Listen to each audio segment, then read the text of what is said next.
Pakistan's crowded streets hold many secrets.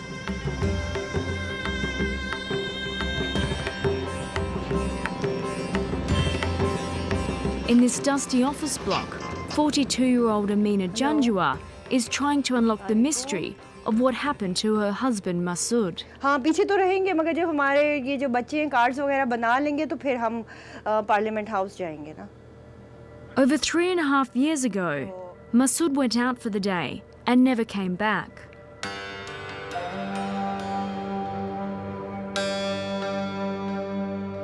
I felt very uncomfortable that day, and I wished I could stop him and bring him back home and tell him, please don't go today.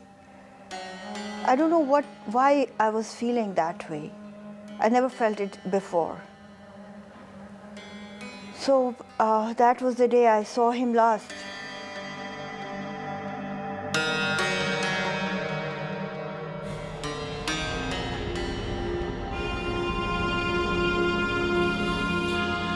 Amina's husband is a businessman who ran a travel agency in a computing school. The day he went missing, Masud had planned to take a bus to the nearby city of Peshawar.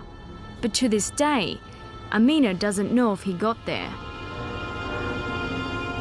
We started searching desperately everywhere. We thought maybe it's an accident or something, so we searched all the hospitals in Peshawar, we searched all the places of human rights NGOs where things can be reported if any sudden accident has happened. Finally, after days of searching, Amina received a message through an intermediary. Masud had been picked up by the ISI, Pakistan's most feared intelligence agency. I can't think of any reason behind this because this has been a routine practice for the government for the last 10 years now. And I had no knowledge that this is happening until it happened to me. That people are being picked up like mysteriously and then there's no news about them. They are lost. After 3.5 years, there is still no official explanation for his disappearance. ठीक है और please आप अपने जो भी आपके हों कोई मीडिया के फ्रेंड्स वगैरह तो उनको ये मेरा मैसेज फॉरवर्ड कर देंगे. Thank you. अल्लाह हाफिज़. Amina has now devoted herself to uncovering exactly what happened to her husband and the hundreds and possibly thousands of other Pakistanis being illegally detained. She has set up a protest group and today she's getting ready for one of their regular demonstrations. I have used this color orange because of the orange uniform of the Guantanamo.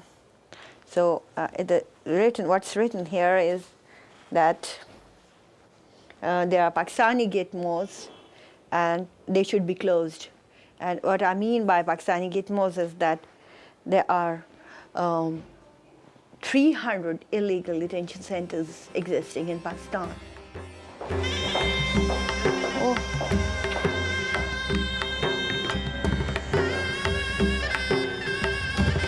With the posters ready, it's time to head off to the protest.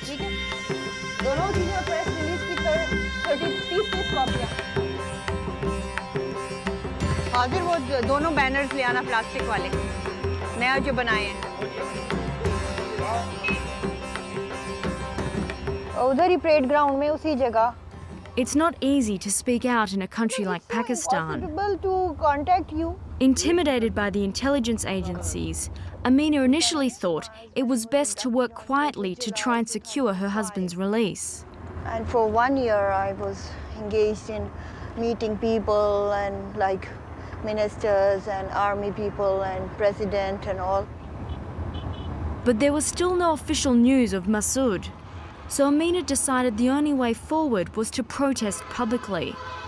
I was like forced to do something more like so that the world would know what happened to me and how our rights are violated, how my children are suffering, how I am desperate for my husband. We started with one family, that is my family. But very soon, within days, we were joined by other families who are also looking for their loved ones. सामने वही जहाँ पे पहले खड़ा होता है, ठीक है? Amina is first to arrive outside Parliament House in central Islamabad. उधर भी बंद किया हुआ है इन्होंने, वो वाली खुली हुई है, वो वाली, हाँ, अगर वहाँ पे लगा लें अपना stall.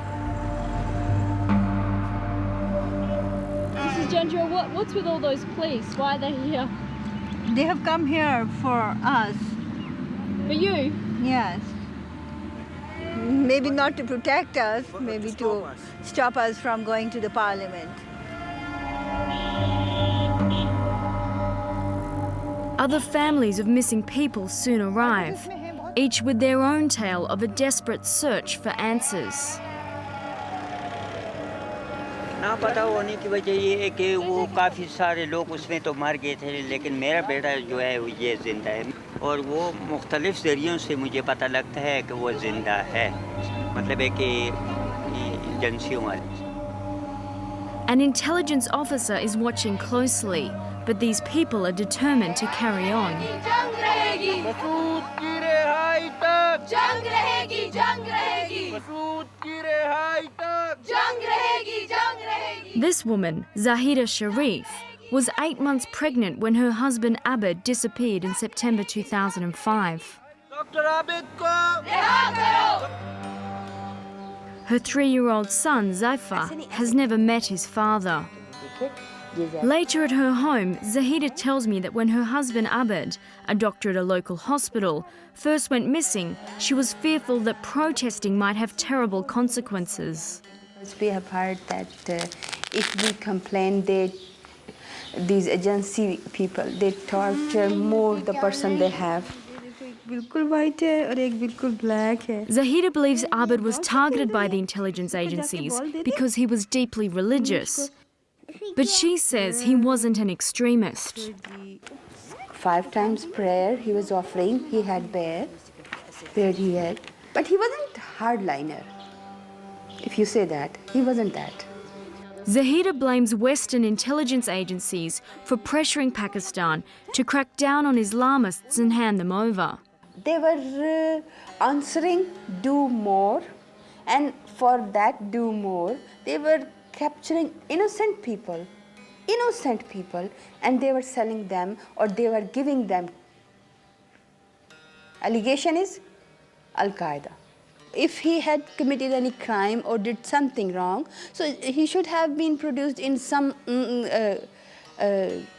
court, so we can face whatever charges he has against him. But nothing, no reason at all.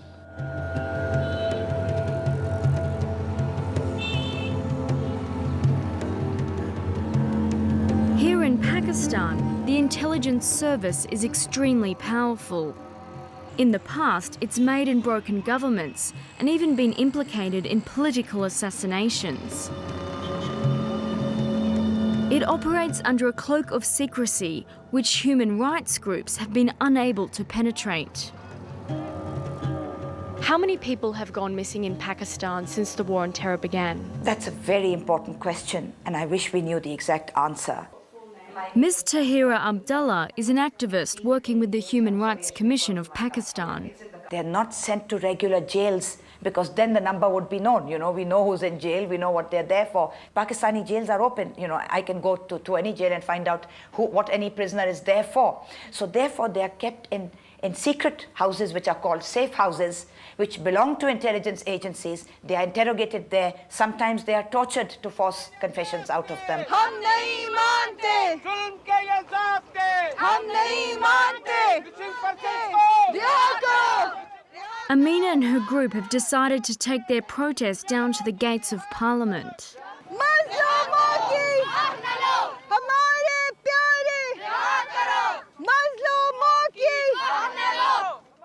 Many of these missing relatives disappeared during the rule of the former military dictator, General Musharraf. So when Musharraf was ousted in August last year, These families placed their hope in Pakistan's new civilian government. But so far, the members inside this parliament have done little to help, a point not lost on the Pakistani media. What about the parliamentarians? I can see them going into the parliament and they're least bothered. They're not even stopping to look at you. And, what message would you like to convey to them? What are they doing sitting inside the parliament? Of course, they are representative government, they are representative members, and they have come here and obtained their offices with our votes.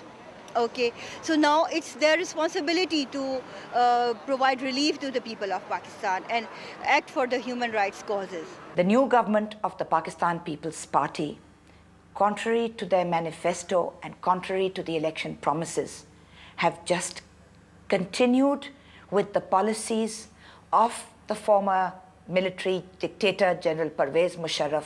Oh, that's good. Even the government itself admits more should be done. Faharatullah Baba is the spokesperson for the President Asif Ali Zardari. This is one of the areas where a lot more needs to be done. All that we can do is, and we have been doing, is to periodically raise our voice. But it seems the government has little or no control over its own intelligence services. Who's the call to?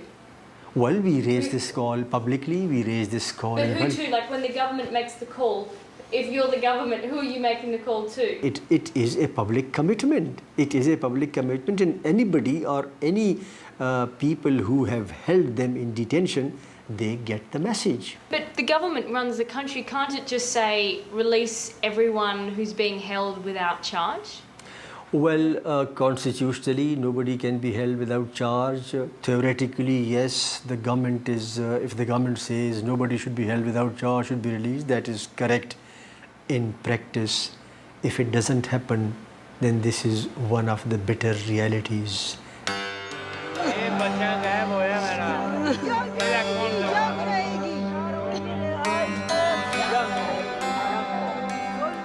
How long are you prepared to keep demonstrating and protesting for? As long as till the last person is released, because if my husband is released and her husband is not released, then our motive is not achieved. For we are working for a safer, beautiful Pakistan where nobody is picked up ever. You want to have some? Let me give me the best card of today, it's a letter of support. Amina's struggle has attracted letters of support from all over the world. But the support she craves the most is from the one person who can't be there to help her. He loved to do the mountaineering and he would just pull me at all heights. I used to say, no, I can't, I don't want to go up, I'm scared. And he would say, why are you scared? I'm with you. So this is the thing, this is the feeling I miss most, that I'm alone. I don't have this kind of, I really feel that he's not with me today.